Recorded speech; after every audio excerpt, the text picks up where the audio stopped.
வாழ்க வளமுடன். எல்லாரும் சூப்பராக இருப்பீங்கன்னு நம்புகிறேன். இன்றைக்கி இந்த வீடியோவில் நவராத்திரி 4வது நாள் காலை பூஜை வாங்க பார்க்கலாம். ஸ்ரீ மகாலட்சுமியா அம்பாள் எழுந்தருள் புரியிறா. இன்றைக்கி படிக்கட்டு வகையான கோலங்கள் ரொம்ப விசேஷம். இன்றைக்கி பழம் பார்த்திங்கன்னா நெல்லிக்கனி வச்சுருக்கேன், பால் தேன் கலந்து வச்சுருக்கேன். முதல் காலையில் 6 மணிக்கு எந்திரிச்சோன்னே இந்த மாதிரி நெய்வேத்தியம் வச்சிடுறது. அதுக்கப்புறம் 8 மணிக்கு நம்ம அன்னத்தில் செஞ்ச பிரசாதம் வைக்கிறது வழக்கம். இன்றைக்கி பார்த்திங்கன்னா மகாலட்சுமி தாய் எல்லாத்துக்கும் ரொம்ப இஷ்டமான தேவி. செல்வங்கள் கொடுக்கறதுனால மட்டும் இல்லைங்க, செல்வத்தை அனுபவிக்கிற அந்த யோகத்தையும் தர வல்லவள் தான் இந்த தாய். தாய்க்கு எப்போவுமே நம்ம அடுத்தவங்க நல்லா இருக்கணும்னு நினைக்கிற அந்த மனசில் தாங்க அம்பாள் குடியிருப்பா மகாலட்சுமி. இப்போ பார்த்திங்கன்னா நெய்வேத்தியத்துக்கு வெண்பொங்கல் செஞ்சுருக்கேன்.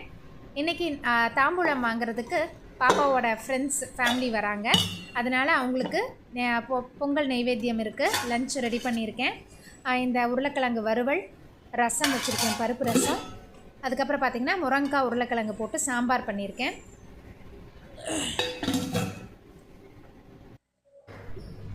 வெஜ் பிரியாணி அதுக்கப்புறம் செஞ்சுக்கலான்ட்டுங்க. அவருக்கு ஆஃபீஸ்க்கு சாதம் அதெல்லாம் கொடுத்துட்டு வெஜ் பிரியாணி கொஞ்சம் நேரம் கழித்து செய்யலான்ட்டு அரிசியெல்லாம் எடுத்து வச்சுருக்கேன்.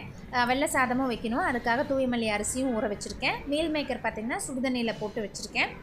பிரியாணிக்கு தேவையானதெல்லாம் நம்ம வீட்டில் எப்போவுமே செய்கிற மாதிரி காயை உப்பு தண்ணியில் போட்டு ஊறுறக்கு வச்சுருக்கேன். அதை வாஷ் பண்ணிவிட்டு அதுக்கப்புறம் கட் பண்ணணும். இந்த மாதிரி வேலைகள்லாம் இருக்குது. ஈவினிங் பார்த்திங்கன்னா சுண்டல் இன்றைக்கி நைவேத்தியம், அதனால் அதுவும் ஊற வச்சுருக்கேன். இப்படி தாங்க என்னோடய காலை